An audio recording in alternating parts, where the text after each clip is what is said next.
said before that this is a big bodied position. This is, as Kirby Smart alluded to yesterday, maybe a development position that your maturity, your physical age is one of the things that matters. A 22-year-old defensive lineman is just going to be better than a 19-year-old defensive lineman in almost every single situation. And so I think apart from the battle between A&M and Georgia for Overton services, the other part of this is, who is it that's giving him the advice that reclassifying is better for him? That's, I guess, his choice to make. And if he can get the high school, credentials taken care of, then he can move on and choose to do this. But I mean, how many people would really look at this from an objective standpoint and say, yeah, it's good. You should definitely accelerate your process into college playing a defensive line position. I'm not quite so sure how many neutral observers would say that they think this is a good idea, but it's clearly his choice to make. We're on Facebook, YouTube, Twitter, Twitch now. We'll start our show in a moment. A lot from Kirby today, a lot from Jimbo Fisher today, a lot of this around the Overton situation. We're just going to have a big conversation with all of that. Mark Morris, I did notice this. So and we'll hear this audio later on.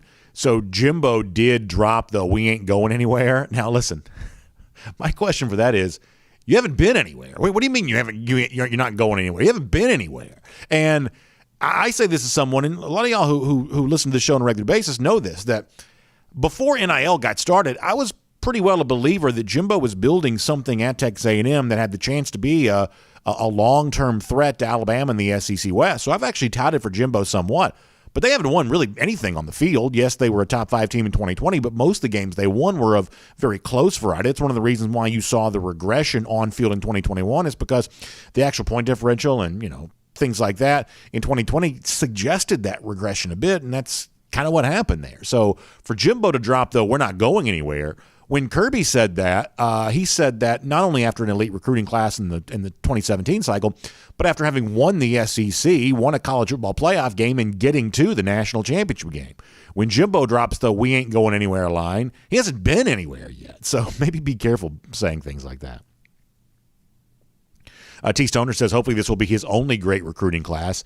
This is one where I'll defend Jimbo a little bit in that they were putting really good recruiting classes together. They had well-established recruiting momentum even before the NIL stuff began. On that standpoint, when he's mentioned that, when his boss, Ross Bjork, the athletic director, has mentioned that, from that standpoint, I think that's kind of true. Now, one of the things I'm going to get into when it comes to the stuff that Lane Kiffin says, the stuff that Nick Saban says, the stuff that Jimbo Fisher says, I personally believe everybody's lying. I really do. And we'll kind of get into why some of these lies are occurring, but I really feel like it's amazing how little truth, I'm talking about actual objective truth, seems to exist around this topic right now. And I don't know, it feels like somebody ought to try to do something about that. Like, we've got to inject some truth into all of this. It's obviously the biggest conversation to be had in college football right now. It may be the biggest conversation to be had in college football for the next foreseeable future. And there is such an absence of what I can think of as verifiable truth that I don't know that I've ever quite seen a subject like this where there's more rumor and conjecture than fact to the tune of magnitudes more.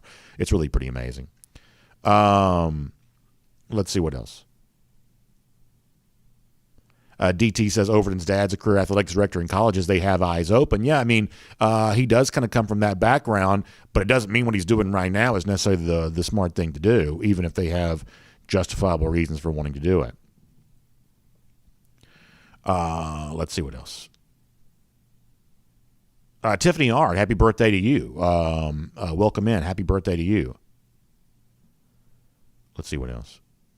Anything else? All right, we're going to get ready to get started. So we'll do a lot of your comments there at the end. It's a big show for us. Terence Edwards stops by. We'll hear from Jimbo Fisher in today's show. A lot from Kirby Smart on today's show. On a number of fronts with Kirby. Nick Saban, what he said that kind of got everybody kind of fired up on NIL. It's a big deal, especially as a top 2023 recruit has reclassified to 2022, and Georgia and the team of the hour, Texas A&M, seem to be squaring off here with NIL rumors swirling all around it. Let's talk about it right now. It is DawgNation Daily, the daily podcast for Georgia Bulldogs fans, presented by Merriweather and Tharp, and it begins right now.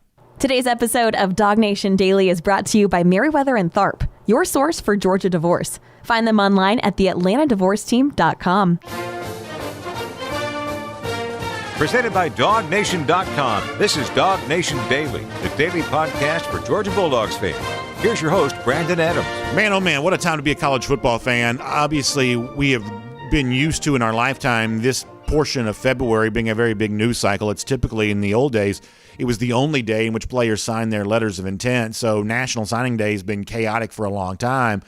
But what we've seen unfold around college football over the course of the last 24, 36, 48 hours is really unlike anything that's ever occurred before. And I think what we're watching in real time are very smart, very accomplished people, successful, the top of their profession, having to learn to navigate something that's brand new on the fly. And I think that different coaches are seemingly taking a different tact with all of this. And it seems like new things are being thrown at them continuously. We're going to do our part here over the course of time, and I mean today's show, to get into as much of this as we possibly can. And some of the traditional things that you sort of expect to do in a show like this, recapping the guys that Georgia did sign yesterday, a lot of that's actually going to probably be pushed to tomorrow because we have something kind of land at our doorstep here this morning. Now, this was not unanticipated during our video comment section time and probably during our podcast Cooldown as well. Over the course of the last few days, it has come up from time to time, the rumor that LT Overton, Levius Overton, the number one player in the state, consensus-wise from the class of 2023, a defensive lineman from Milton High School, was going to reclassify to 2022. That had been rumored for a while. It has now happened. Let me show you Overton here on Twitter. Hayes Fawcett, the artist here from On3, puts the graphic together. Five-star Levius Overton down to 5 schools and reclassifying to 2022. The finalist list here isn't as interesting as the fact that what was a top 2023 player now becomes a top 2022 recruit. And you see the top 5 here of Oregon, Georgia, Oklahoma, Texas A&M, and Ohio State. And it certainly seems that while the other 3 schools will get the attention, this kind of comes down to a battle between Georgia and Texas A&M in Georgia's backyard. Georgia, obviously, reigning national champion, firmly, fully established recruiting power, but now being forced to deal with a Texas A&M team that has been rumored, and I'm going to use that word in pretty bold print here, rumored to be using a lot of name, image, likeness, revenue, payment opportunities for its players to put together what was not just the number one class in the country here this year, but by the 24/7 sports consensus, the number one class of all time, besting Alabama, who set that mark a year ago with its 2021 class. That's where all this is you got a guy in Overton who's going to be a huge prospect for the class of 2023. He's would be moving into a senior season next year. At the end of his junior season now saying, I'm actually going to put together my course credits, I'm going to graduate high school, and I'm going to go somewhere to be on campus for this upcoming fall. And a lot of folks think it kind of comes down to Georgia and Texas A&M, and a lot of folks think A&M is aided by the name, image, likeness opportunities that have been rumored to help it put it together the rest of its 2022 class thus far. So I want to spend some time here over the course of the next few minutes talking about what coaches are saying about all of this. Now, this is not in direct relationship to the Overton situation, but it certainly plays off of that. It certainly becomes a peg for getting in this conversation more deeply, because Kirby Smart yesterday was asked kind of an open-ended question related to really any recruit in the class of 2022 of how much you think name, image, likeness opportunities are impacting the decisions that recruits are making right now. Now, A&M wasn't mentioned by name by the questioner, nor does Kirby Smart mention A&M by name in his answer, but clearly the A&M situation, number one class, all the rumors that have been swirling, that's kind of the cloud that hangs over all of this. So with Georgia about to do battle with A&M, and in the minds of some, maybe even an underdog to A&M because Overton was just in College Station this past weekend, this is Kirby Smart acknowledging that those payment opportunities for players are greatly impacting the way in which recruits are making their decision right now. This is Kirby Smart. It's extremely tangible. I mean, it is. It's like you mentioned. We can't set that up. We can't. The sell for what, or at least what I'm finding in recruiting, is it used to be you sold championships, you sold maybe facilities development. Certainly was a primary sell. Now development has taken a step back, which it shouldn't. And facilities, academics, what we can do for you, life after football, those things have taken a back burner to NIL for a lot of people.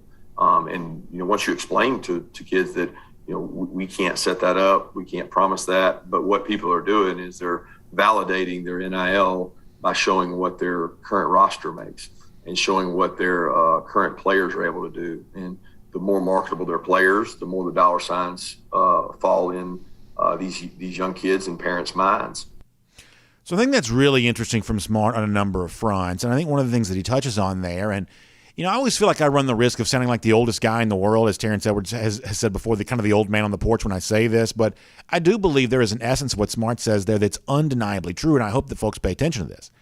That if you're trading development, growing as a player, even growing as a man, if you're trading that for the short-term gain of NIL opportunities, you're making an awful trade. I heard an athlete the other day, and I forget who this was, but it was a phrase that stuck out to me to quote. He was talking about generational wealth, that when you sign the big contract in professional sports, you're signing for something that can take care of. You remember Rod Tidwell from Jerry Maguire, who said, I'm going to take care of me and mine for a long time to come. That's what these big professional sports contracts provide you the opportunity for, generational wealth. There is nobody making generational wealth when it comes to NIL.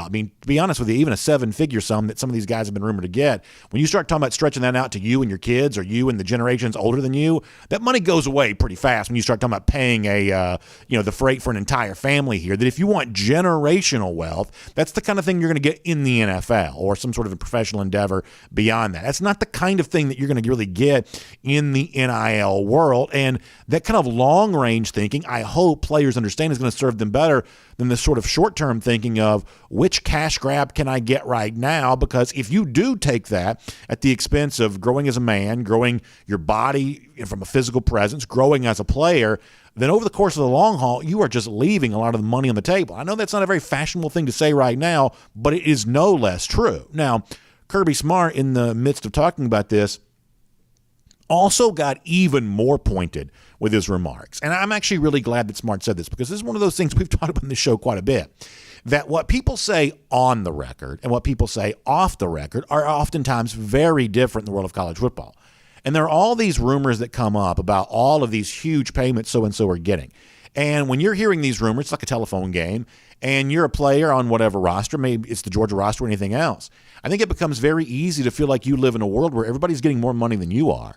And it becomes very easy as, remember, what was it, the A&M assistant the other day that was talking about, Antonio Cromartie, talking about everybody worried about what's in everybody else's pockets. Well, it's hard not to worry about what's in somebody else's pockets from an NIL standpoint when all these rumors exist about who's getting what and how much they're getting, and the fact that some coaches at times seem to be okay with these rumors running wild if they think it helps them, and then they want to kind of pull back on some of that kind of stuff once they think it starts to hurt them a little bit, that this kind of stuff is pretty crazy right now, and so much of what's being discussed from the NIL standpoint is just totally unsubstantiated. So I was actually really glad yesterday that Kirby, in the midst of the comments you just heard, also took it up a notch by really kind of pointing out just how fake some of this news might actually be, for lack of a better phrase. This is more from Kirby Smart.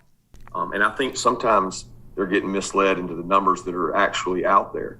And it becomes propaganda, which recruiting is always propaganda, right? It's how you use it. But the sell, when you're selling the development of a young man from Jordan Davis and you're selling look at what he became, that's much more enjoyable to sell that story than to sell what he made in NIL, because you number one, you can't guarantee that.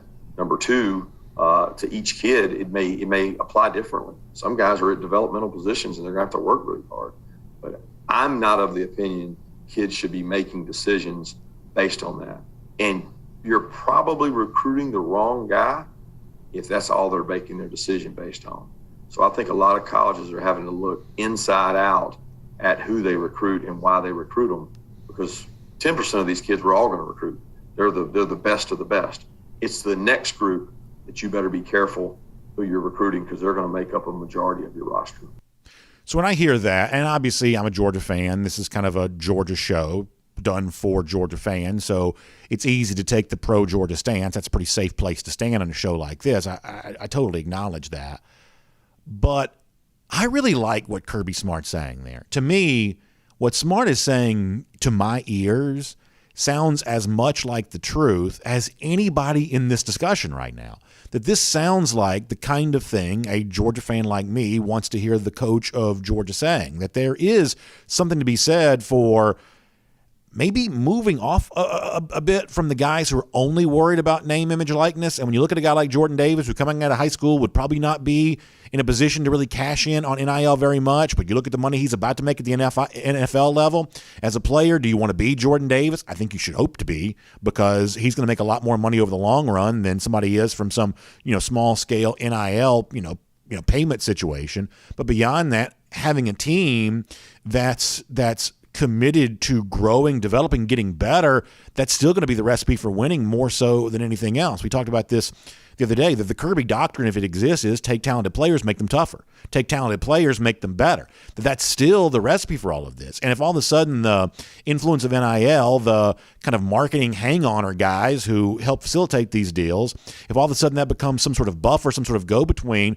that prevents the coach from taking a talented player, making him better, making him tougher, making him more ready for the NFL, then not only does the player in question suffers, but the sport overall suffers by the undue influence of folks that haven't been fully vetted, as well as a lot of these coaches have been. And that's I'm sort of glad to hear Kirby Smart speaking up on that. And then beyond that, there's this.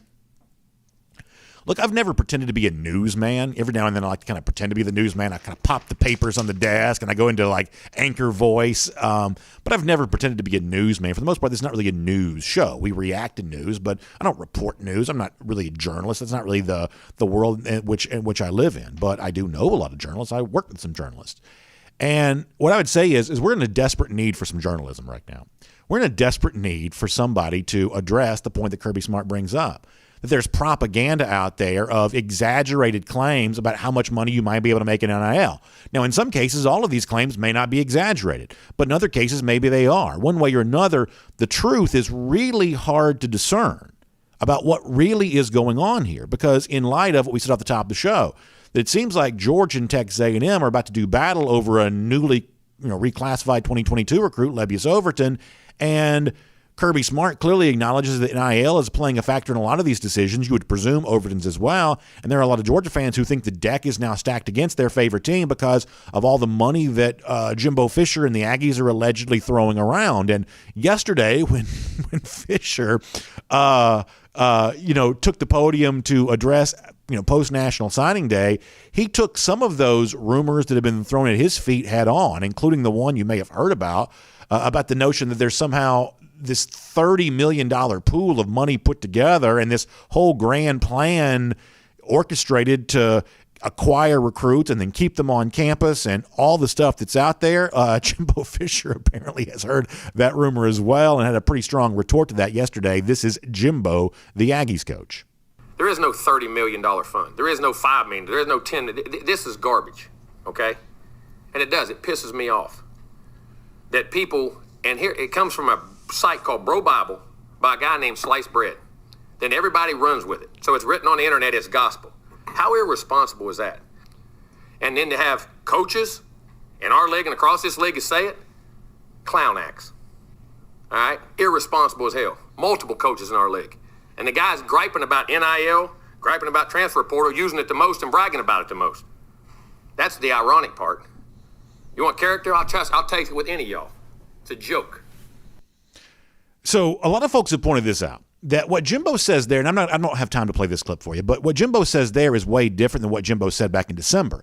Remember the clip we played for you that time of, Jimbo like, yeah, we're going to use NIL. This kind of stuff's been going on for a long time. Now it's just legal. So that's what Jimbo said back then. But what he says yesterday is more along the lines of, there's no $30 million fund and all this kind of stuff is untrue. And Jimbo's right.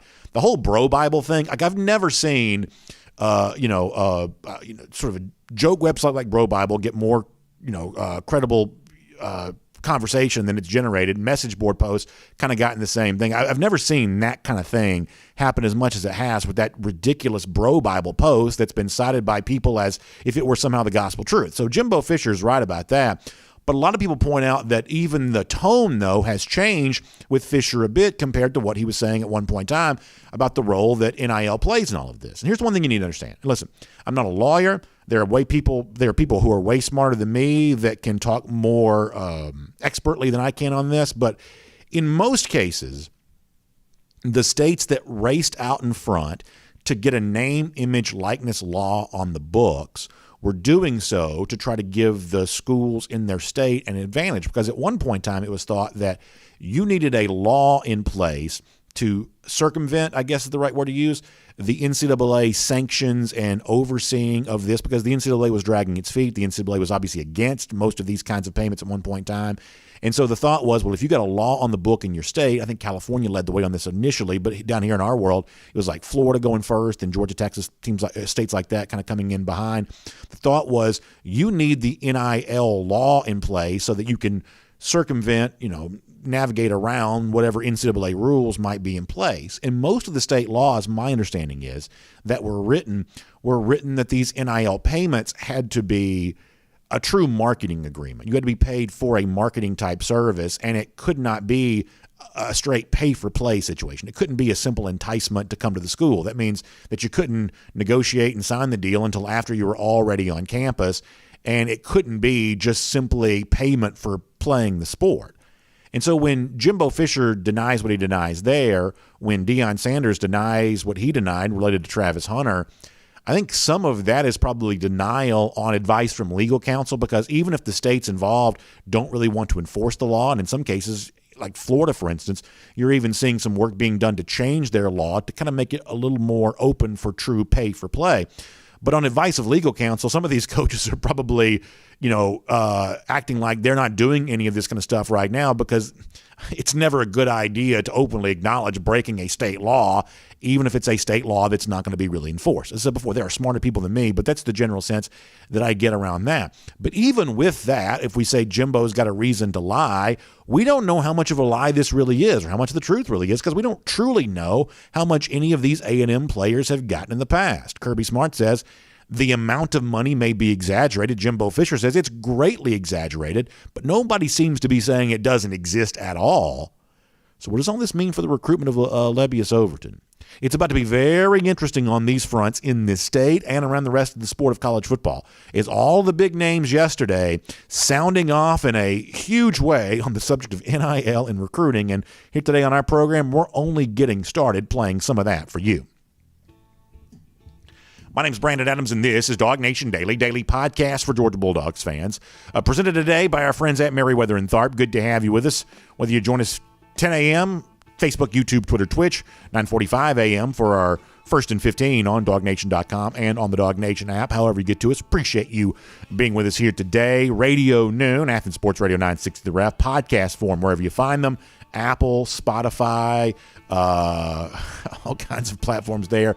Post and show at the world famous DawgNation.com.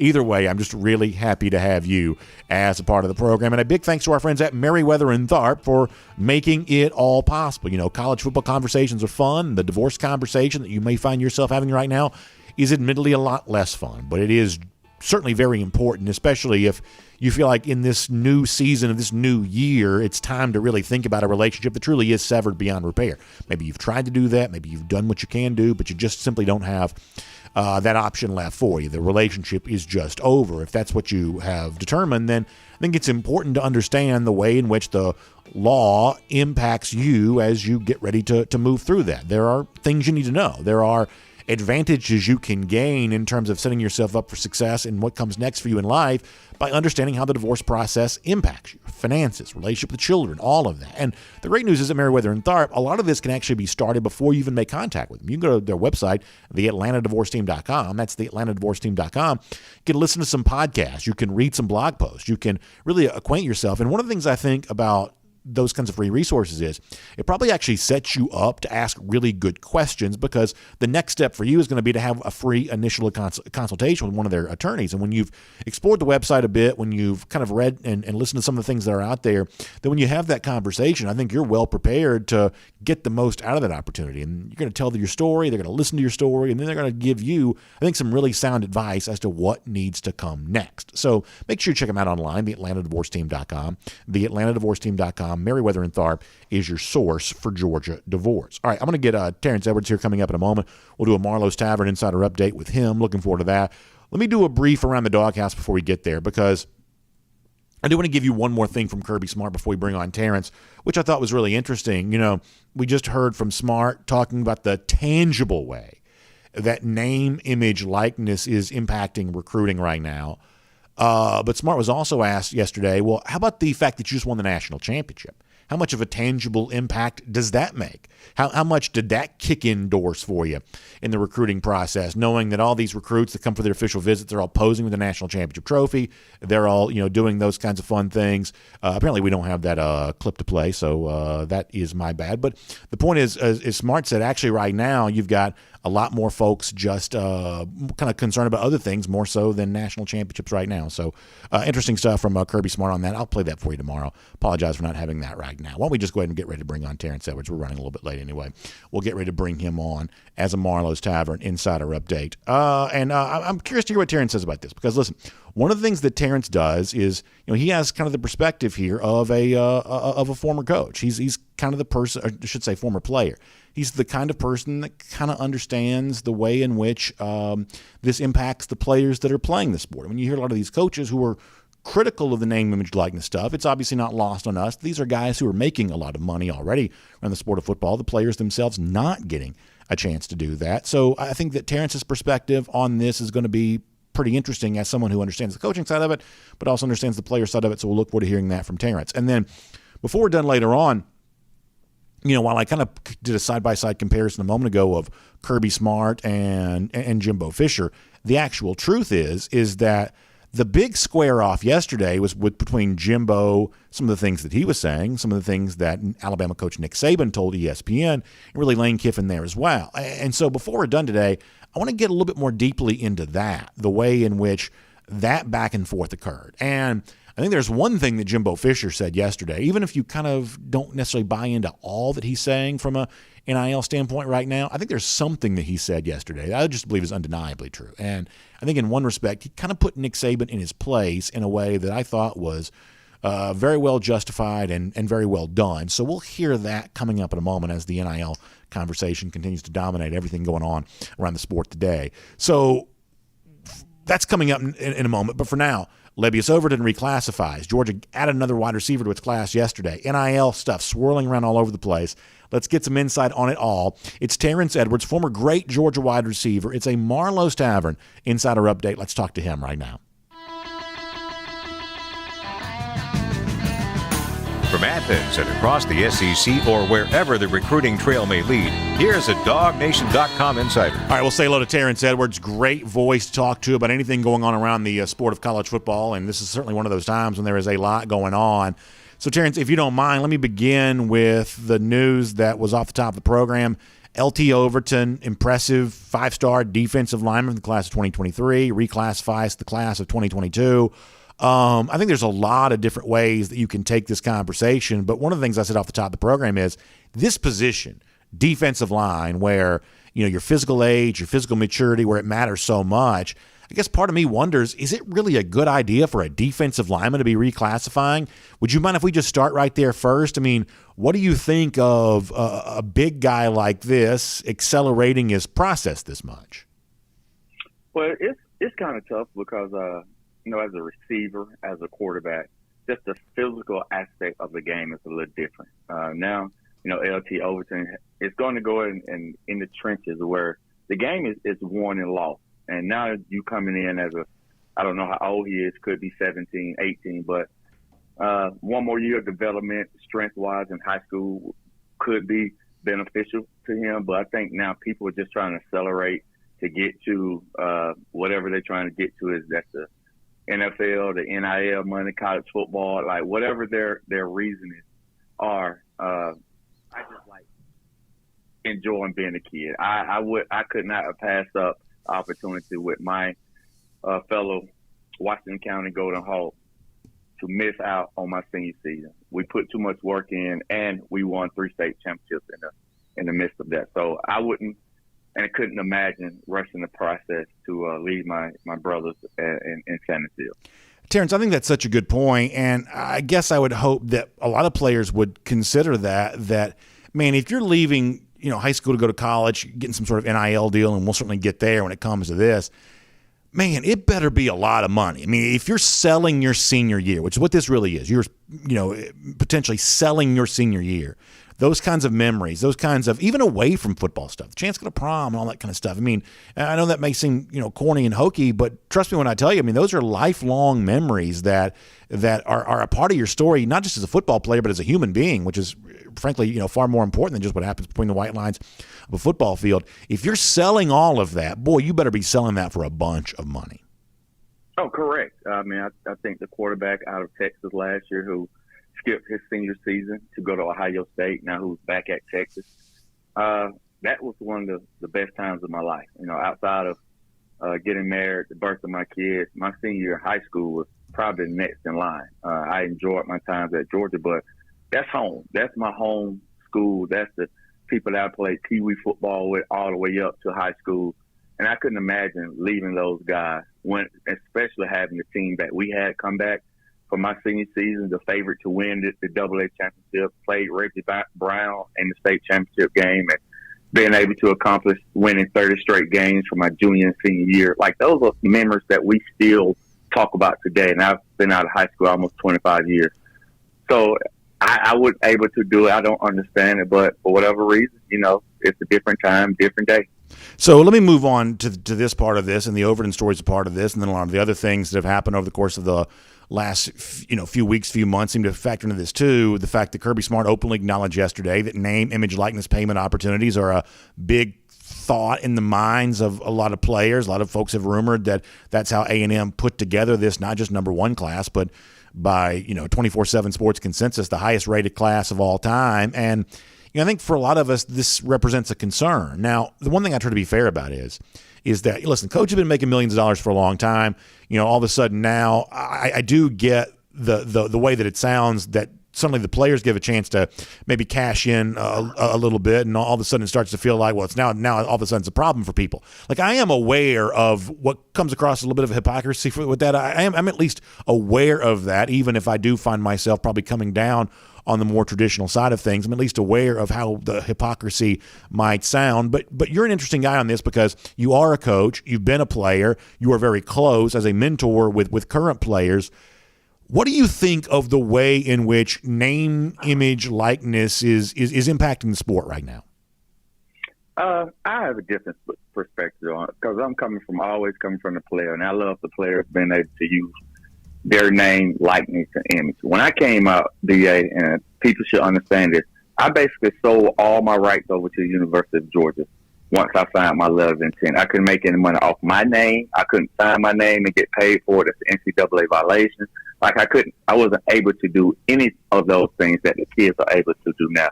And let's just be real here. This has been going on since the beginning of college football. Now it's just legal to do. Let's take SMM back in the day when they got kicked out of college football because of what they're doing, they programming. Let's not think kids are not getting money even before.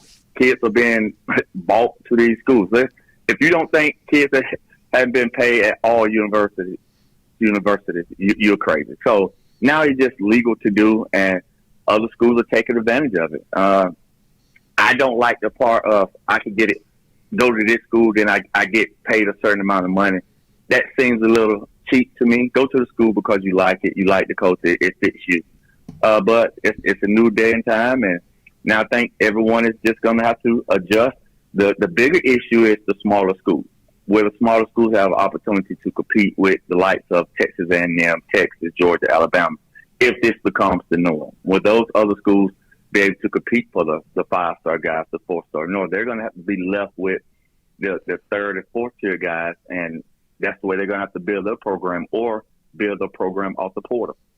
Yeah, I think that's really interesting. And, you hear Kirby Smart talk about, what might be a level of, he calls it propaganda, of maybe exaggerated payments. And all of a sudden, there's certain players maybe on a roster somewhere, they're hearing all these rumors about so-and-so getting all this money. And, so much of this is unsubstantiated. And I think that level of I think the lack of factual data is really causing a problem here, because I do think that that's creating a level of unrest, because you hear about so-and-so getting, all this money, the school that's reported to pay that, Jimbo Fisher, he's downplaying some of that. Kirby Smart, who's kind of maybe on the losing end of some of these recruits, is kind of downplaying some of this a bit too. what do you think about the fact that almost everything that exists in the arena of this conversation right now is all on the basis of rumor and innuendo, and the fact that what people say off the record in some respects is very different than what they might say on the record?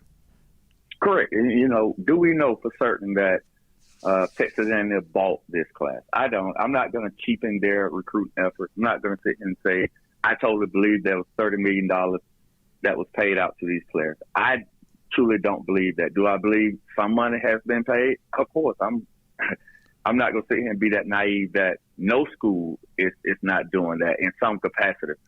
But I'm not going to cheapen Texas A&M, what they did, what they were able to do with this class. But I'm also not going to sit here and not believe that some NIL deals was being broached, and that's the reason they signed a few of those players. Because I looked at a stat today, in the last 5 years, they only had like 1 or 2 5-stars, or maybe even go back farther than that.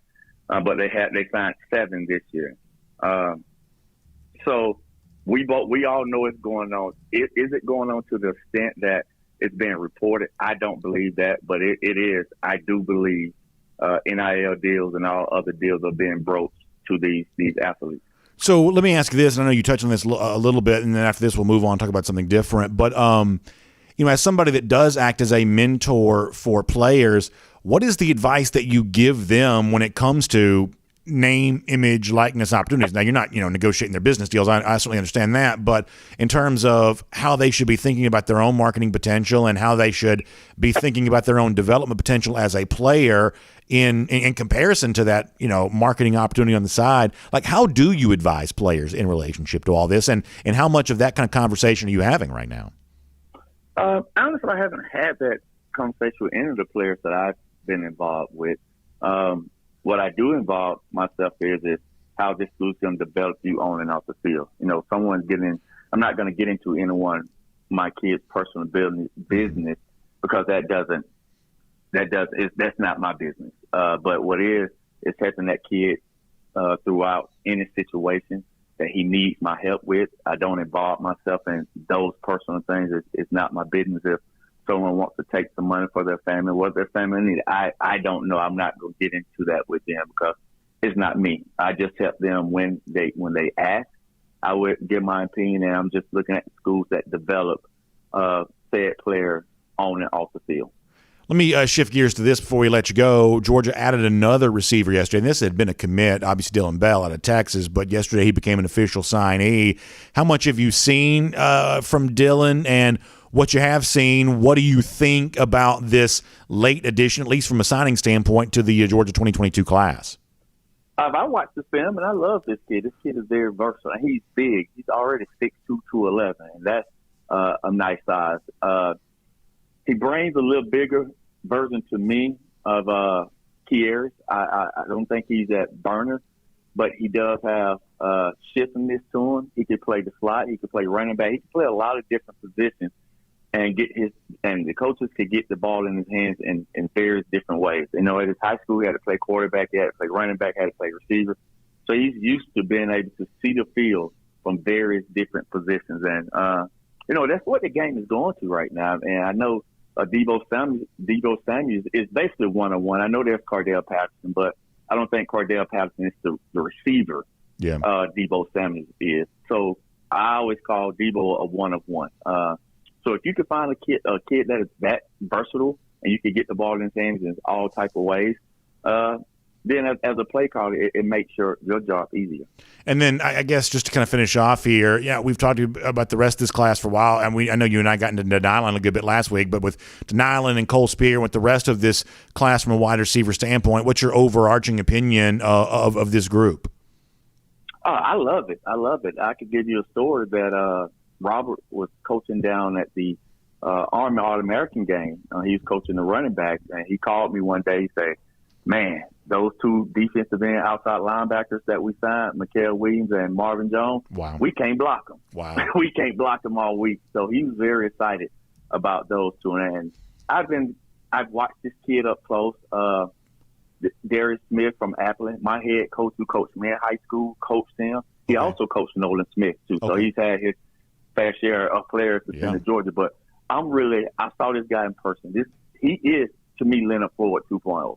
He's quick, he's agile, he's 6'6", and I think he'll be able to carry around 250, 260, and I think he's going to be the steal of the class.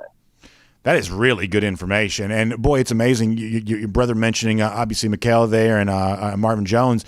In the case of Mikal, Terence, it just seems like, he was always a big-time prospect, but the way in which he grew as his reputation grew over the course of his final moments there before ending his high school career, big performer there at the All-American Bowl, got the national award. It just seemed like, he came on like gangbusters towards the end of the season. That may be a guy in this 2022 class I'm as excited about at Georgia as maybe anybody, just for like the way in which his reputation seemed to grow late in the process. Right. Most definitely. I've watched this film. He is definitely, I think he's a better Malik Herring. That's who I kind of compare him to, but a better version. The D-line crew that Coach Kirby have brought in, the linebacker crew, the secondary crew, like defensively, I think this class, if they develop right, I'm just only looking from their skill set because I don't know about the leadership and all that matters. I think the Kobe Dean leadership was just as good as his overall talent. So leadership-wise, if these linebackers and these these guys are true leaders, their talent is undeniable.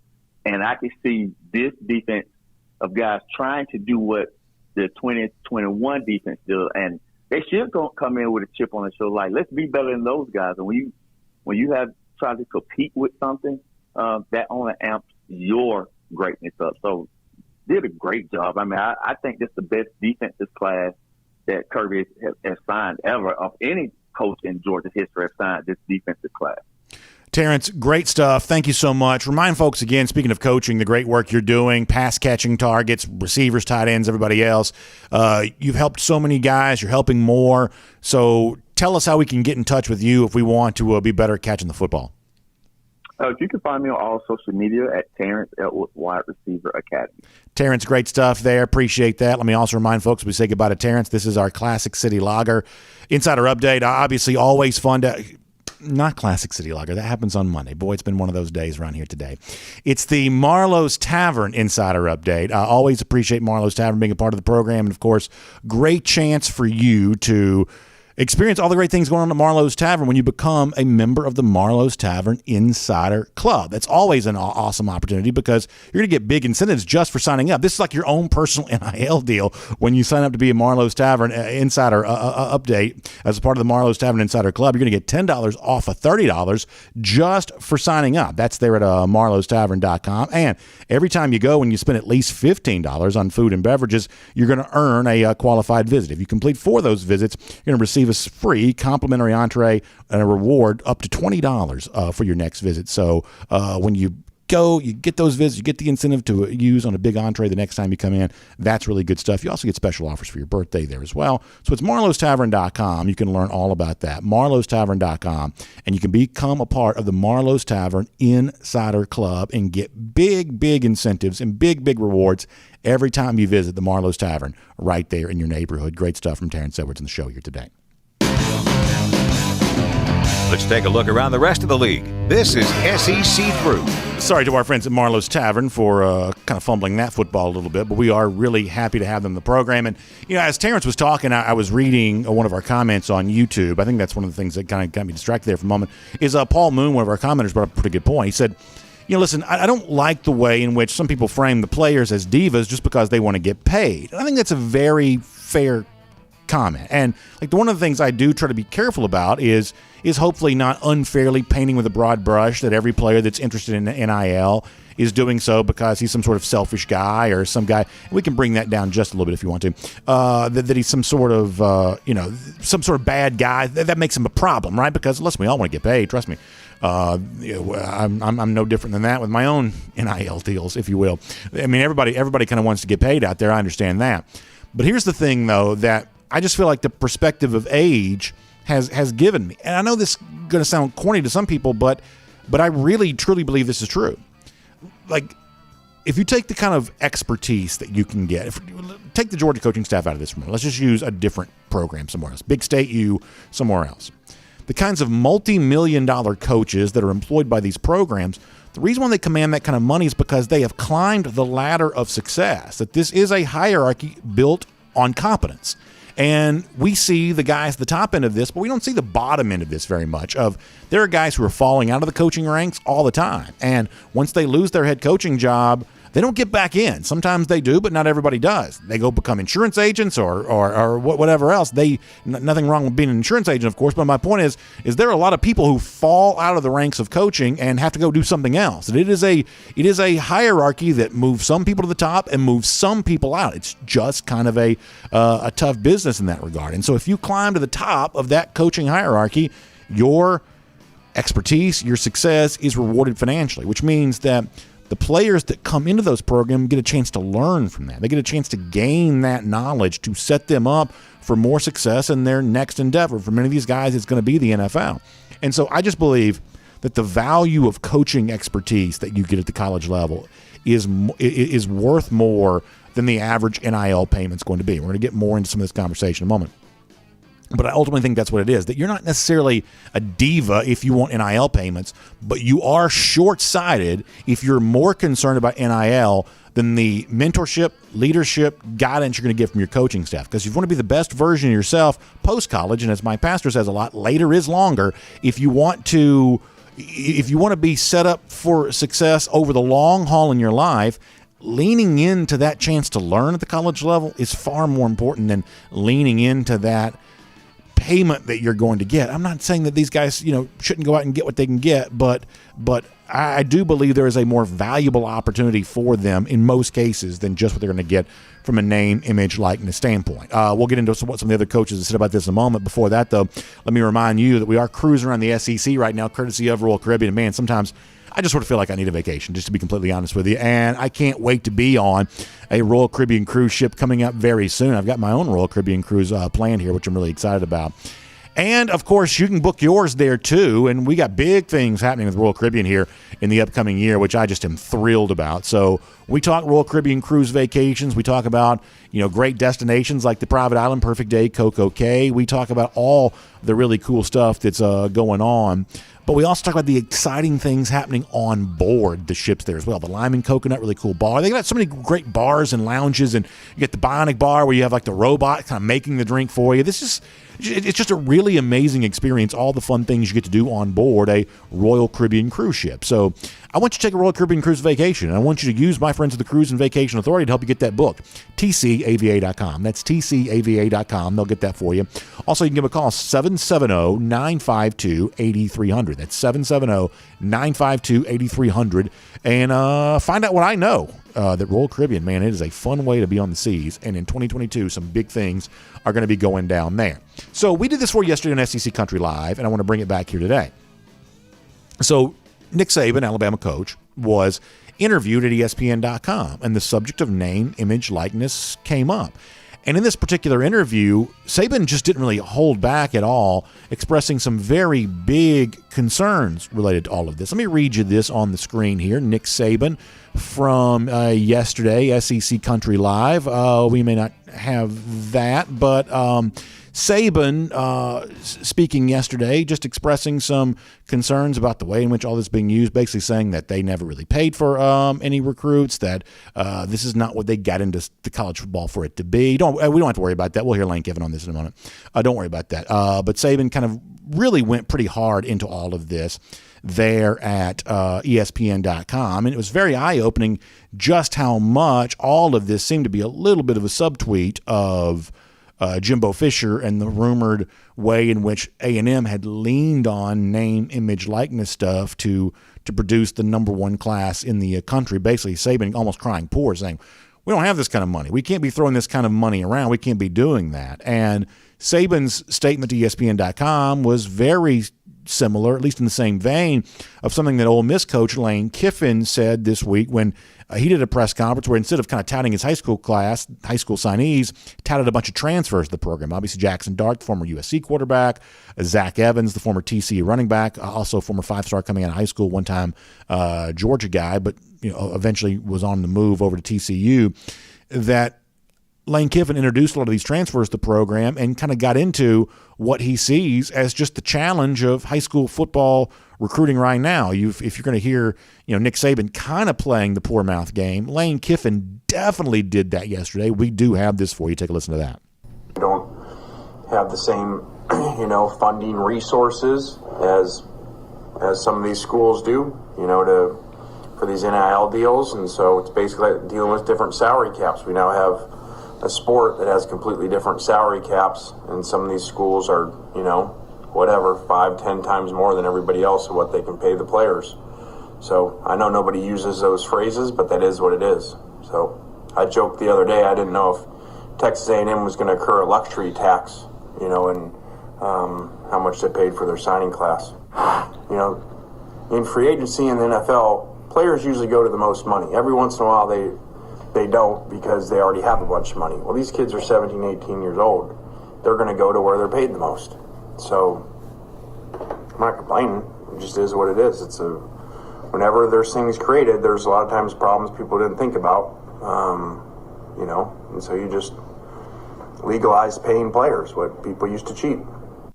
So that was Lane Kiffin, Nick Saban saying some of the things to ESPN.com, and all of this got Texas A&M coach Jimbo Fisher very fired up. And I played some of this for you before in connection to what Kirby Smart had said, but I saved a portion of what Jimbo Fisher said, and this is probably the most fiery version of that because this is directed like right at Nick Saban. Saban saying some of the same things that Lane Kiffin did and others. I mean, Jimbo Fisher really went off in the direction of Saban, and there's an aspect of what Fisher says here that I think is just undeniably true. Now, you may not like Fisher, and you may not like the impact that Fisher's alleged NIL activity, the impact that's had on recruiting for this 2022 cycle. But what Fisher says here about Nick Saban, I just believe is undeniably true. So let me let you hear that as a retort and a response to all of this. Here's Jimbo Fisher again. It's funny. When Nick Saban said his quarterback got an $800,000 deal, it was wonderful. Now it ain't wonderful no more, huh? But ours, we ain't got that. Ours are on record what comes up. We ain't doing all them big deals. Ain't none on our place we know of. That's funny when you do it. The hypocrisy is a joke. It's an absolute joke, and it's insulting to our staff, how hard we work, to how we do things, and it's insulting to Texas A&M because there ain't a better place to go to school and play ball. If you don't like it, we're coming on. Get used to it. All right? We ain't going nowhere. It's an absolute joke that people put the hard work in and do it. It's irresponsible, but it's funny when they get it, it's all okay. Ball games are changing, man. And it ain't because of NIL and what goes on. It's pretty irresponsible of all of them. They're clowns. We'll go next. If they got a problem with it, come see me. I ain't a hard guy to find. It's like a wrestling promo, and I joked with our video audience before the show began, and listen, for the most part, I like Jimbo. For the most part, I think he's a pretty good coach. I seem to like him more than some of y'all do. But when Jimbo says at the end of that clip there that we ain't going nowhere, it's a callback to what Kirby Smart said at the end of the 2017 season. That's audio we actually played for you earlier this week on the show. What does Jimbo mean when he says we ain't going nowhere? You haven't been anywhere. Like, a number one class alone is nothing. Georgia had the number one class in 2018. Now, eventually won the national championship. But how many 5-stars off that class never materialized at all? I mean, Justin Fields, Cade Mays, Brenton Cox, on and on you go. 5-star guys from that class just almost disappeared from Georgia, vanished into thin air before they had a chance to do anything. And Kirby Smart, to his credit, did not take any credit for the number one class in 2018. He said at the time, I'd much rather be number one on the field than number one in recruiting. He didn't pat himself on the back for that. But Jimbo almost comes across right there as if he's like, hey, look at me. We put the number one class together. We ain't going anywhere. You haven't been anywhere yet. You had a top 5 team in 2018, but you don't get, or I should say in 2020, but you don't get to hang a banner for that. Just being ranked in the top 10, that's not anything. You didn't follow that up with anything on the field here this year. And by the way, it's not just the 2018 class from Georgia of these historic, highly rated recruiting classes that's been a little bit of a disappointment. Florida in 2010 is an example of that too. That's one of those classes that commonly gets cited as among the best of all time. But look what happened in the aftermath of all that. Urban Meyer gone. Will Muschamp never really enjoyed the kind of success that you would expect to enjoy with that kind of talent in the program. And the rest was kind of, unfortunately, a pretty negative history for Florida. on the heels of all that. So if you're Jimbo, be very, very careful patting yourself on the back too much for having a number one recruiting class, because while recruiting matters and the stars that you get in recruiting are critically important, they are not always a prophecy of eventual success. Let's just be fair about that. However, the other thing that Fisher says there is, to me, the most important. Like, I am so glad he called out Nick Saban for Saban's poor-mouthing, on this notion that, we can't do anything to compete with these NIL deals. They're getting the best players. We can't do anything about that. When Nick Saban is the guy that started all of this, going to that rubber chicken circuit in Texas and bragging about getting $1 million deal or whatever for Bryce Young, like, that is as big of a problem as anything that's gone on here with Jimbo Fisher, because I have sort of a suspicion that Nick Saban was lying about that. I have a suspicion that Saban was at the very least greatly exaggerating the money that Bryce Young was going to make, but he thought he was cute for doing it because he thought he was setting a situation in place where he would be the one to take the most advantage of the NIL situation. That's not what's happening right now. It appears to be NIL. It appears to be A&M. All these abbreviations are very hard to keep up with.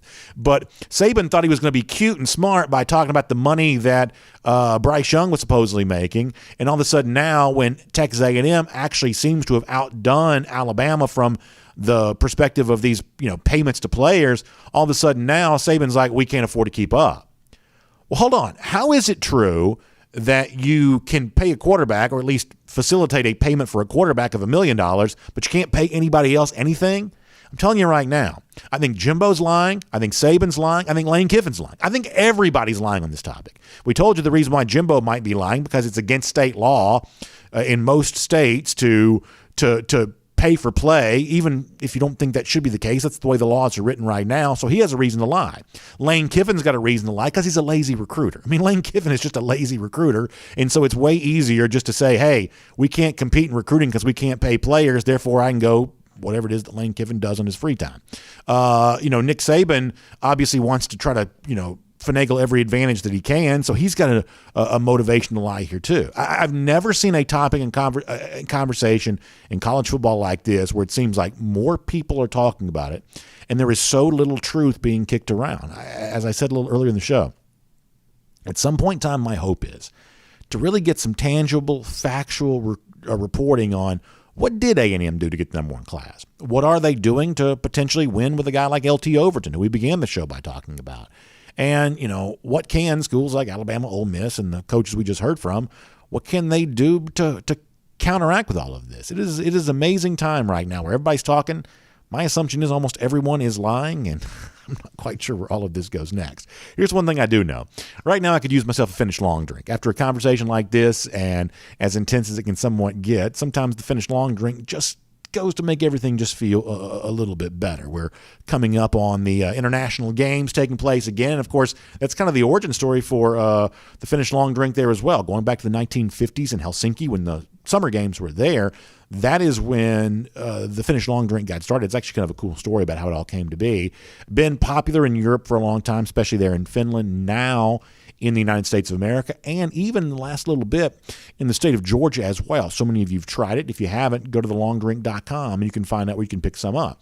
Whether it's the traditional in the blue can, which has kind of a grapefruit flavor to go with the gin kick, long drink zero carbs, zero sugar, long drink strong, 8.5% alcohol by volume, long drink cranberry, whatever you're kind of thinking about here, which variety you think works for you, I think you'll be very happy. In fact, if you're not really quite sure which one you want to try, go and get yourself the 8-can variety pack. That's 4 different varieties, 2 cans of each variety. You can just kind of enjoy the whole thing. Share some with your neighbors or keep it all for yourself. It's not really my business. You can do what you want. The point is, longdrink.com, thelongdrink.com. Put in your zip code, golf courses, bars, beverage stores, so many great places to enjoy it, and I hope you will enjoy some today.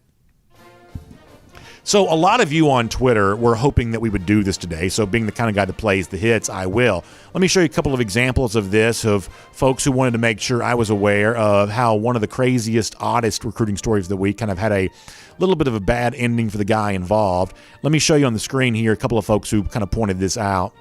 So Jermaine King shared this. Byron Robinson shared this there as well. Please mention on Thursday that the recruit that Brian Kelly was grinding with, and that's not too strong a word to use, unfortunately, actually committed to Alabama instead of LSU. Let me show you what Jermaine and the folks are talking about here. So this is a PFF College shared this. Danny Lewis is a tight end out of Louisiana. That's the recruit that Brian Kelly was all up on, going back to the dancing video that we showed you. And yes, Lewis yesterday did go to Alabama. So a lot of views for the video, a lot of jokes coming Brian Kelly's way, but does not get the recruiting question. By the way, Gator Hater Updater, about 4,774 days. Long title drought for the poverty program that is Florida. And they take another loss to these dogs coming up as well. Gator Hater Countdown, about 268 days. We'll see you tomorrow. DawgNation Daily, presented by Merriweather and Tharp. And on video, time now for the R.S. Andrews Cooldown. We'll take your comments on DawgNation.com, Facebook, and YouTube, and pretty much everything else all across the board. We'll do some comments here, and we'll just kind of get going on a Thursday. By the way, make sure you check out R.S. Andrews online for your air conditioning, heating, plumbing, electric needs. They show up on time. They do the work that's promised. The price is promised.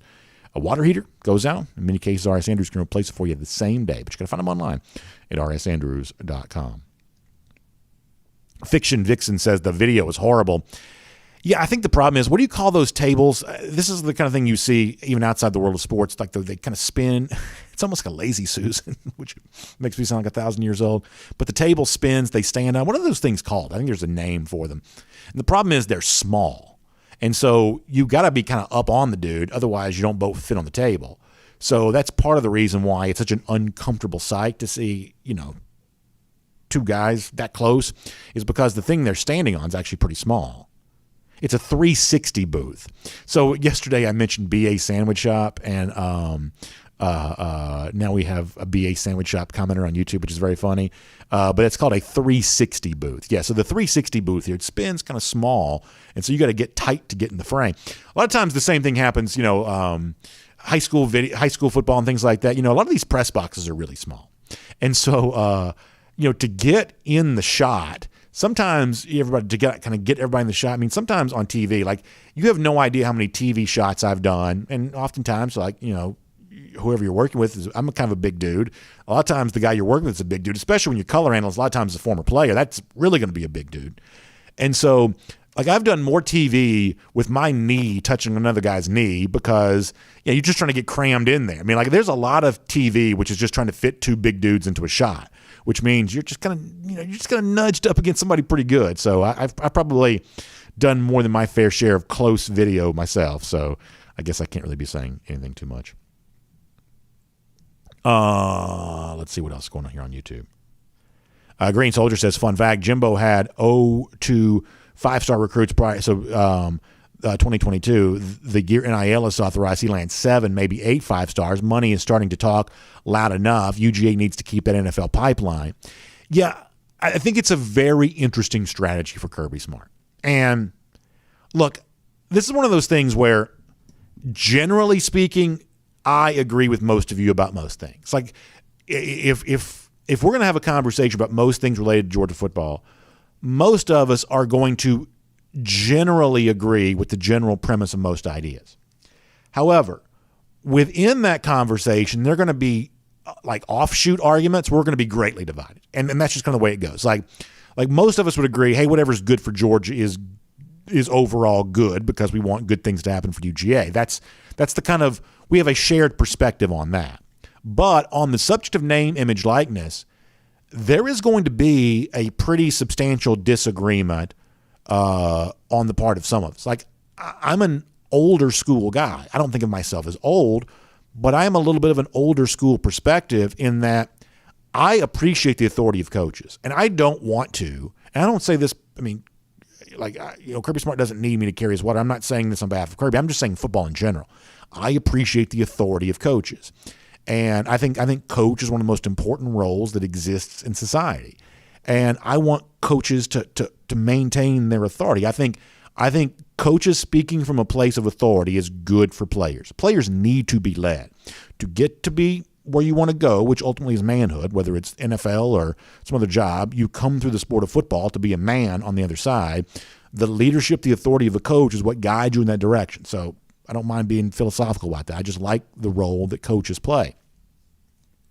So from someone from an old school perspective, I kind of want to see Georgia embrace name, image, likeness as little as it can.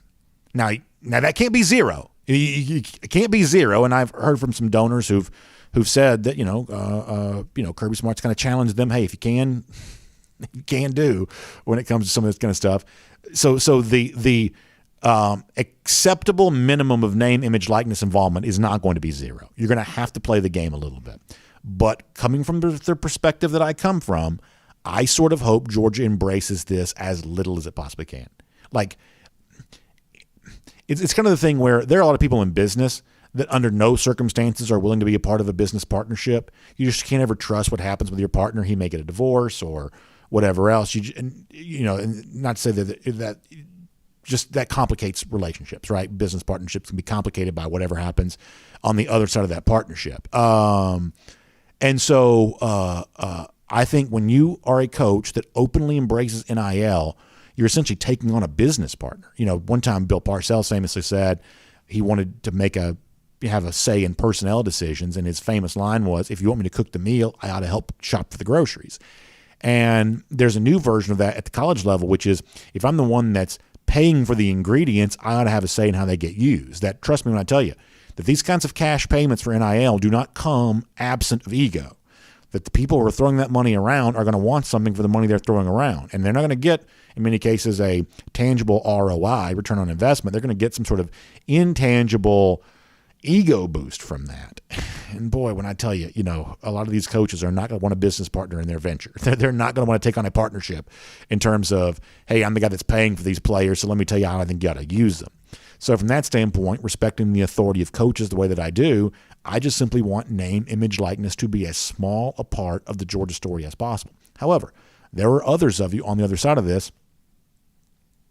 You're just newer school. You probably are younger than me in many cases. And you want Georgia to embrace it. You want to see, just cash being thrown around left and right. What was the thing that was it Odell Beckham? Was he the one after the LSU national championship, like giving the cash out there on the field? Like you'd be okay with that. And this is one of those things where, me, you, all of us who generally agree on the big picture idea, we want good things for Georgia. On this particular issue, we're probably going to disagree some. Let's see what else.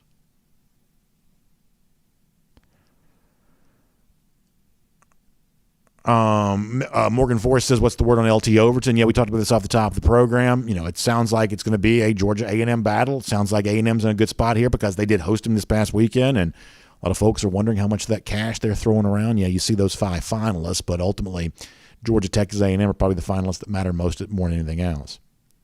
Paul Moon, I referenced him a little earlier. Let me read this. Says, for a lot of players, it's just business. Some kids will want to play for school, but for a lot of them, it's a job opportunity, which has always been. The national championship just isn't the seller anymore. Yeah, so, and Paul, you may be right about that. Kirby even kind of alluded to that himself. But ultimately, though, I mean, it is a small amount of money compared to a lifetime's worth of income. It really is. And, we've heard it said before, and I've never thought it was trite, that when you make a college decision, you are making a 40-year decision. The kinds of network opportunities, the kinds of development for the NFL, that's where the real money is. It just is. Let me also read this. Where'd this go? Scott Harris says, look at the ROI that the restaurant got with JT Daniels last year. My thought is CEOs will start pulling back on the money. Yeah, there's a reason why young athletes haven't already been getting big endorsement deals, because they just come with a risk. And in JT's case, not really his fault, he got hurt. But it's still kind of an unknown. For instance, like if I could give you a football card right now, you want Patrick Mahomes, you want Tom Brady.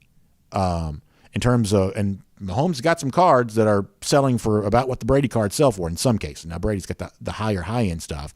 But you want Brady, you want Mahomes. I'm telling you right now, if I'm investing in Brady. Career done.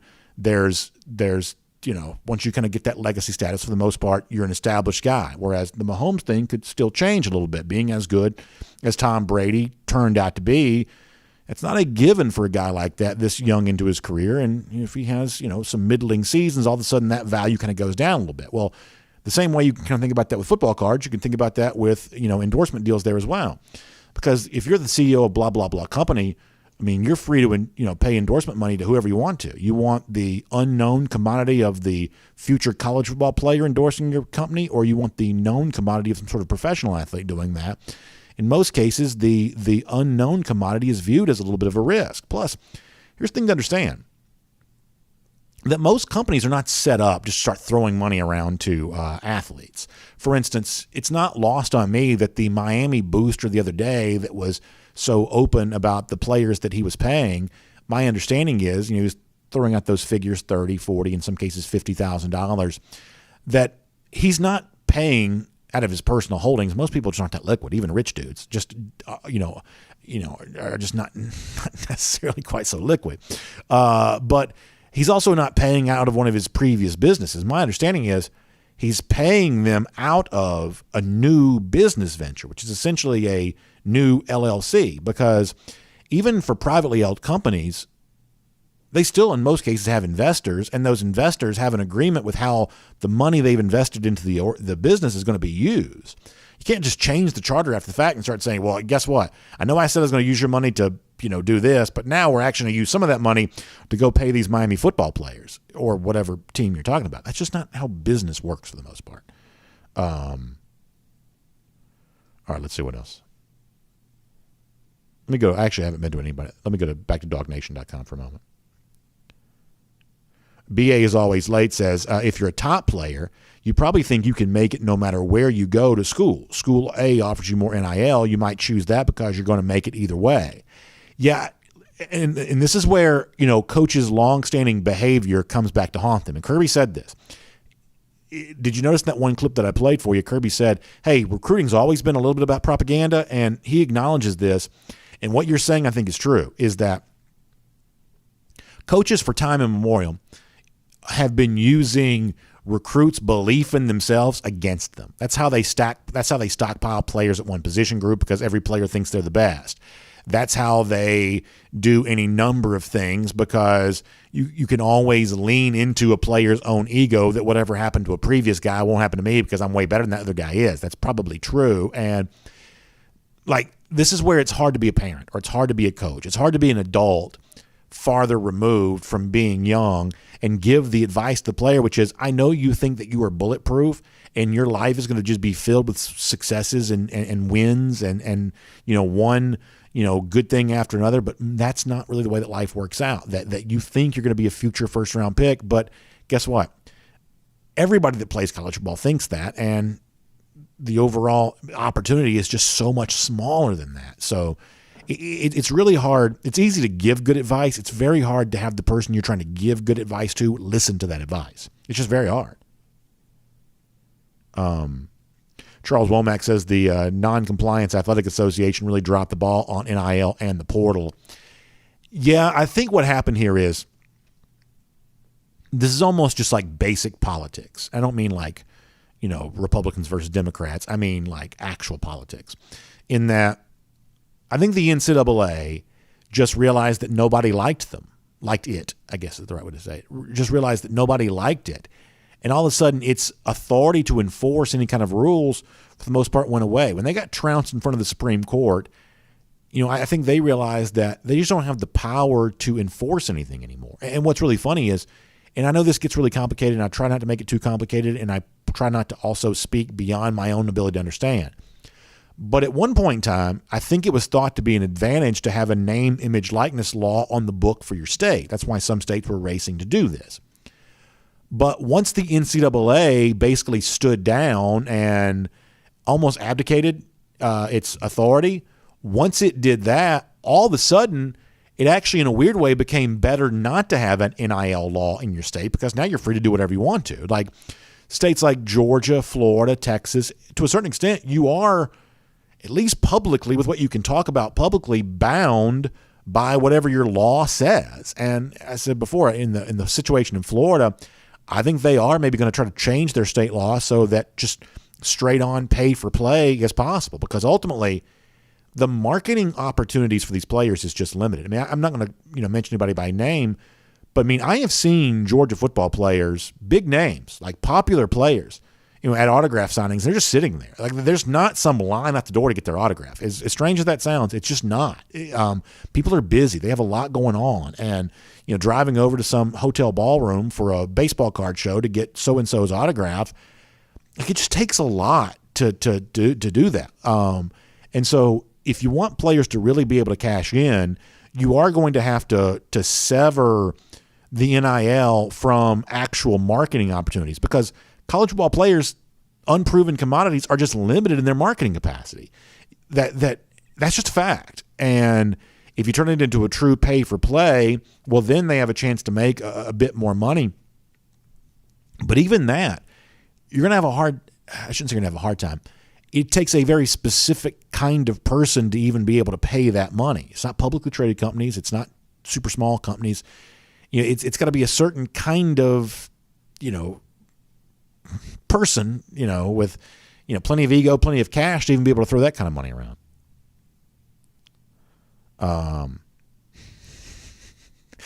I got to be careful what I say, because earlier I talked about doing a TV spot touching another man's knee, and now I've got BA's touching knees as a username over here, which is very funny.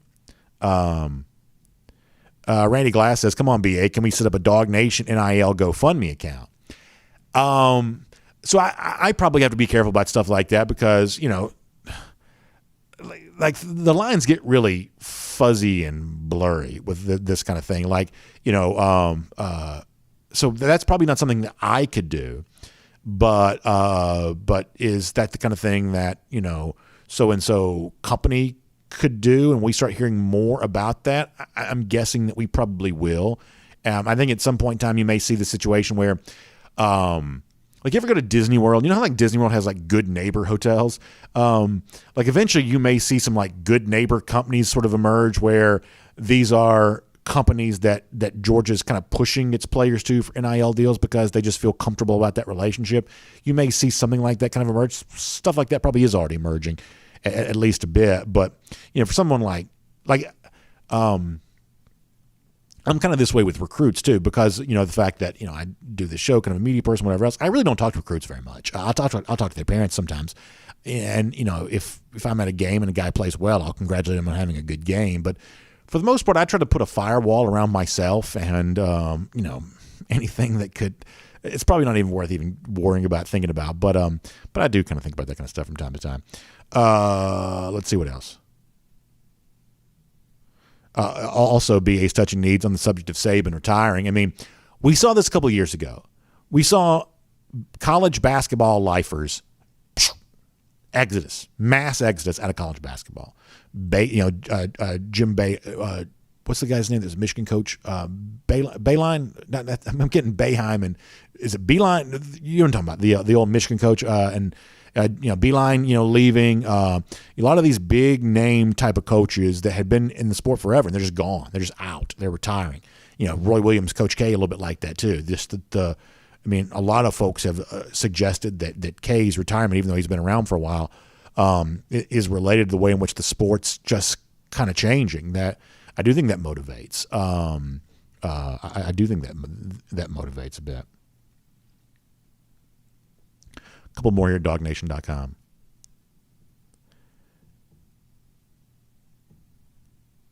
Senior Dog 54 says, outside the SEC and a handful of other schools, it seems as interesting college football is waning.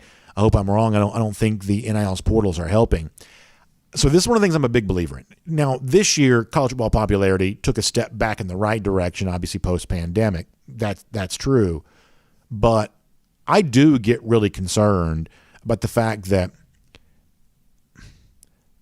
the college football system works. It's clearly a very popular business, and I believe it works for the players that come through it. And like, systems are complicated. Like, you don't really understand like what causes a system to function, but you start messing with anything, and there are unintended consequences for that. You see that across life all the time. I'm not going to cite examples of this, but you see across life all the time that when you start messing with complicated systems, there's always going to be unintended consequences. And I think the more you shine a light on the sport of college football as a feeder system to the NFL, I just think you run the risk of impacting the popularity of the sport because college football is just different. It's like it's almost impossible to explain why it means so much to so many people. But if you pick at it too much, you can unravel that. And there are some people, I believe, radical type people who just want to destroy it. They just don't think the college football system is fair. They think it's some sort of tyranny, and I don't feel that way. I simply don't believe that. But there are some people that do, and so they'll use they'll use whatever they have at their disposal to try to weaken the foundation on which college football kind of sits. And I just think we should be on guard for that. I really do.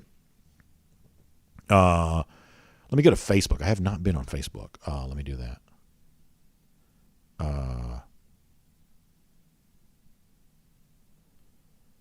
Levante Peterson says, to me, it felt like one of the best years in college football. Yeah, I would say that the popularity that it was down big from a TV rating standpoint in 2020, but everything around the pandemic was down.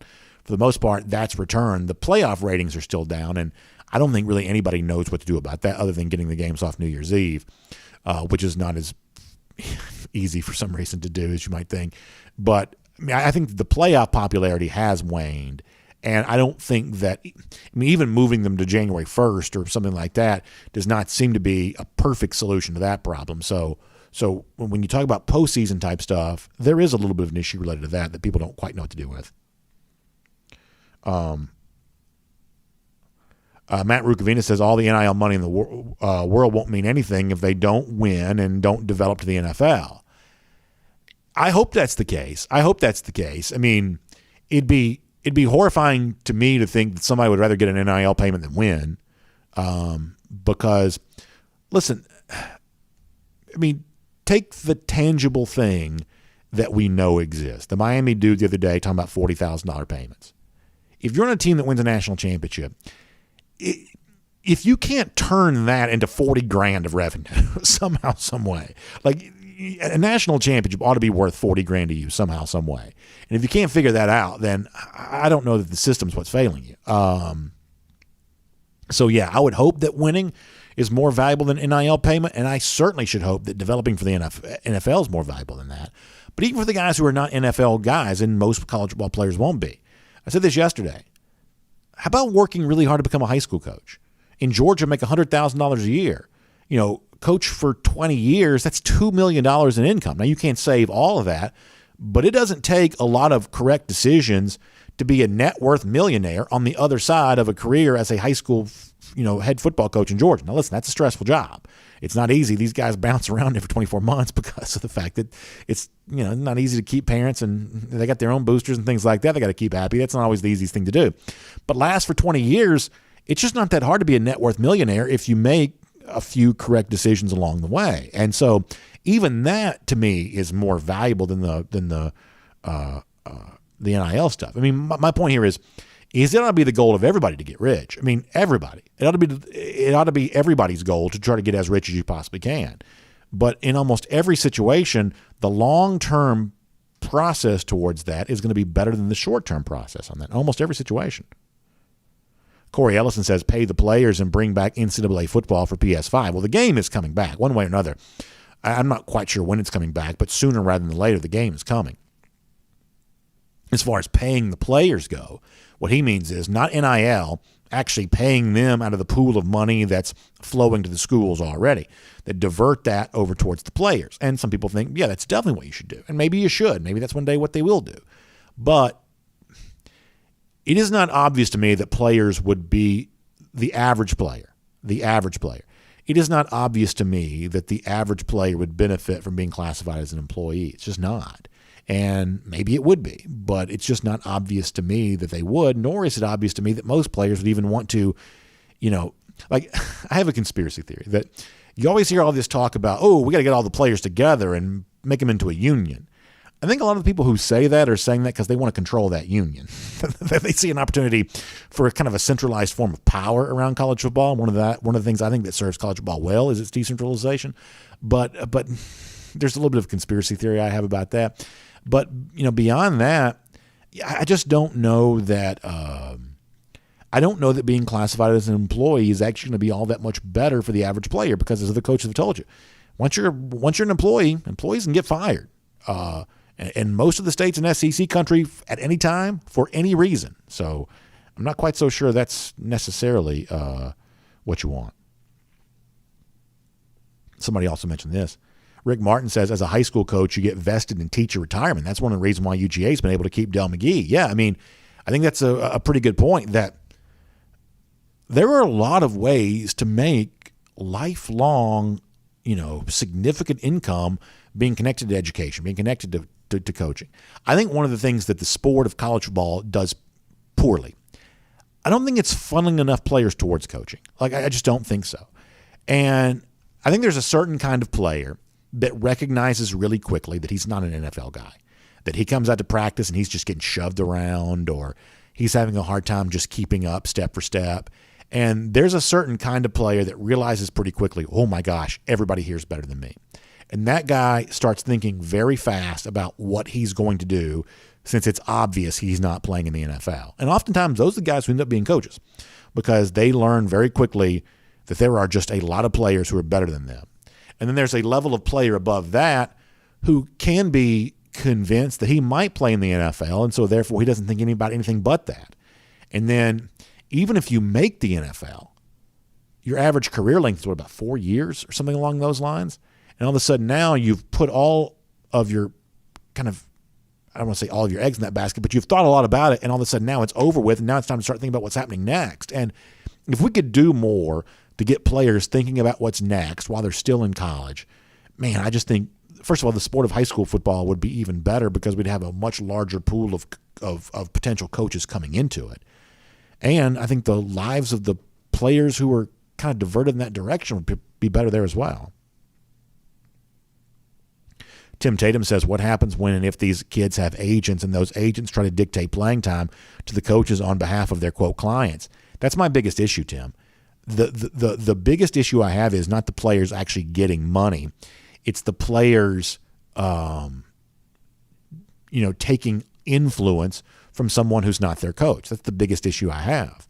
Because in most cases, a lot of these players are signing with, and this is going back to the Antonio Cromartie rant of the other day, these so-called marketing companies. Well, listen, I'm not necessarily against the marketing company, but all you're really doing is trading one boss for another. If you're a player and you sign with the marketing company, all of a sudden now you're saying, well, instead of having just a boss that's a coach, now I got a boss that's over here that this marketing company there as well. And trust me when I tell you, you're making them more money than they're making you in most cases. So I don't know. There's just no free lunch. That if you're Bryce Young, while I've been suspicious of the idea that he made $1 million this past year, the truth is he probably did have companies just coming up to him, or dudes coming up to him just trying to give him money. If you're that good, you probably are getting some of that. But it's like the same Pareto's law that governs everything in life governs this there as well. The 80-20 principle. A small handful of college football players are going to command the overwhelming share of the money. That's just the way that every distribution in life works.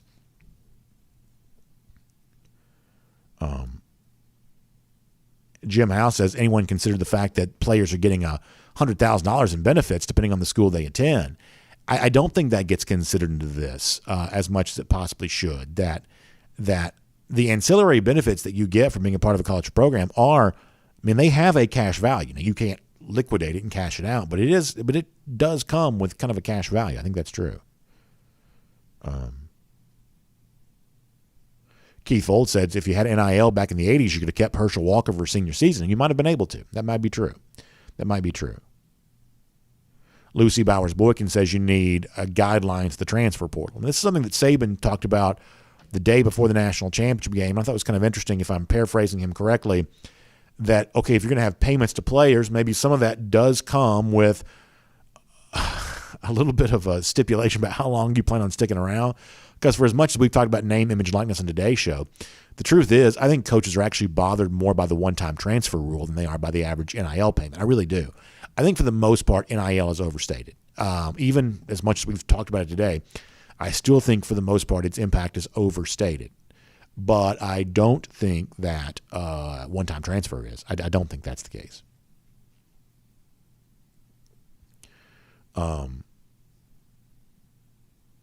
Joel Moody says that a agent with a serious personal financial interest is going to be more aggressive than an annoying parent. mean, I've heard a lot of stories that, like, it seems like for some reason, like the idea of like the street agent, things like that kind of existed more in basketball than it did in football. I don't know if that's just because, that's just kind of the stories that you hear or what. But I mean, I've heard some coaches talk about the way in which maybe you've had to deal with kind of the street agent type thing in the past. Just kind of a slang term for someone that's kind of a go-between between player and coach. It seems like that kind of thing has existed more in basketball maybe than it's existed in football, but maybe that's just because there's more of a cloud of secrecy around football.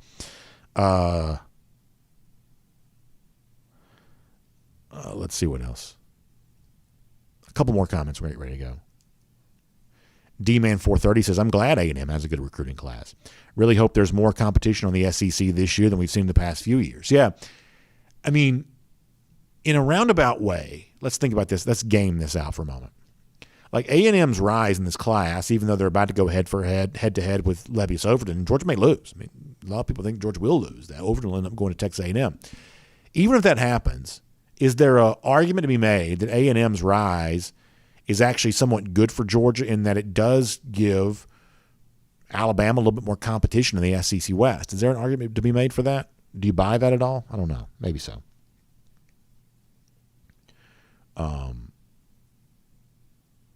Wally Smith says maybe Nick Saban's just getting nervous. I believe that he is. I also think that Nick Saban is just one of those guys that naturally argues whatever is in his best interest, and it kind of comes across as sort of a passionate plea.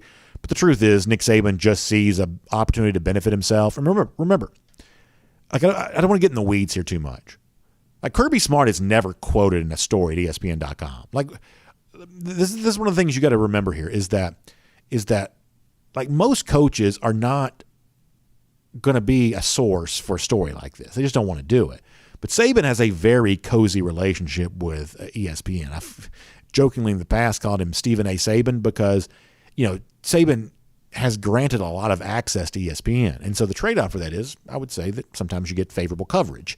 And so, when Nick Saban wants to be a source or be the main guy quoted in a story for ESPN.com, he gets the platform to say whatever he wants to, and it gets a lot of attention when he does so. So, some of the way in which Saban kind of comes across here with sort of a passionate plea, I believe some of that's just related to this is his just instinctive reaction to try to do something that he thinks helping him. And so trying to take A&M down a peg, he thinks helps him. We don't really know how much of the outrage he's feigning or how much of it actually is real, but he just sees the opportunity to help himself. James Richards points out a very important point, which is I don't care how much money is being thrown around. Florida can't even buy players right now. All right, final comments and we're gone.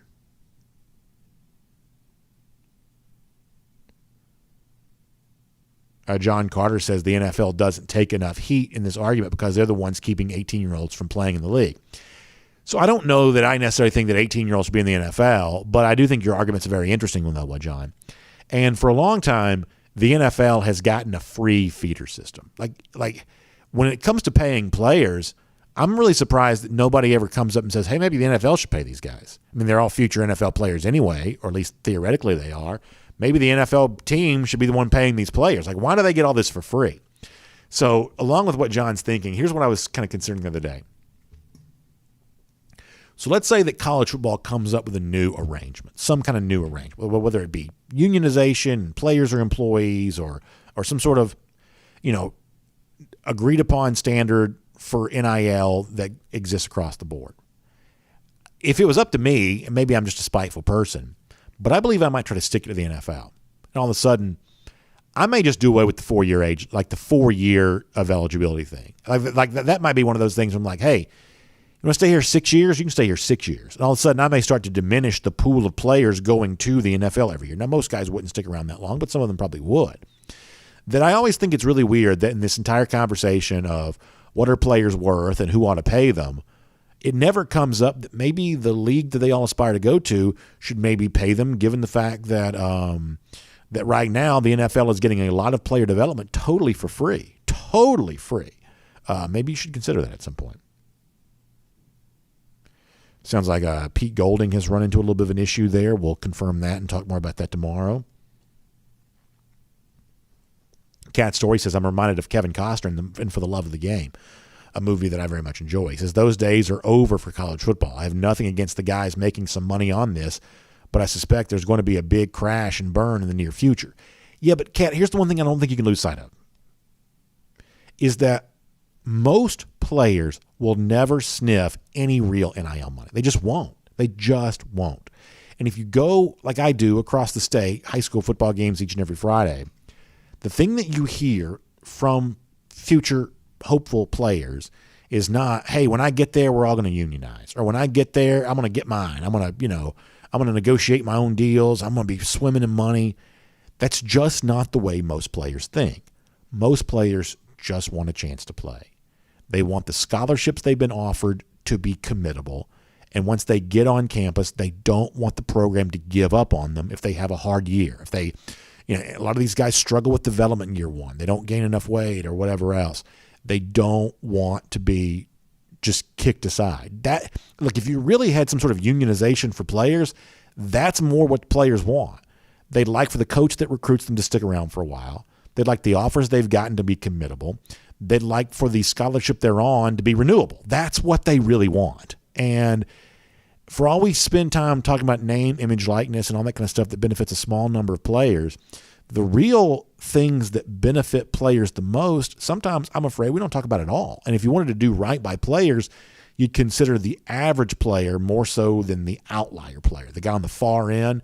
There's always going to be a Caleb Williams or a Bryce Young or a, somebody off the Georgia roster. There's always going to be somebody like that. But they are not representative of college football players in the aggregate. Let's go over to Facebook. We'll get ready to go.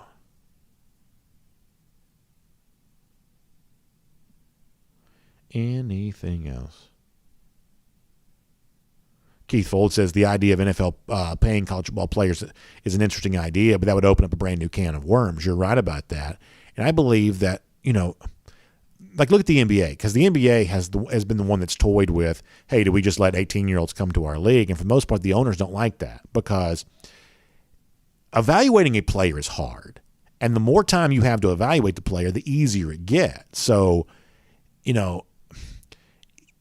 it's easier to evaluate a 19-year-old than it is an 18-year-old because you see one more year of development and you just feel like you have a better idea of the personnel decisions and the money that you invest to bring a player in and develop him. You don't want to waste that. And because that's what we sometimes don't realize is there's a lot of manpower, devoted to taking a young player and trying to get him ready to play in a game for you. And if that guy ends up not being worth your time, every single moment you've invested in him, the manpower of the coaching staff, whatever else, the marketing you put around the play, it's all wasted, just a complete and total waste. So professional teams do like the idea of older players coming into their league because they just have a better sense of evaluation. Now, they still get some of those picks wrong too, but it's still made easier.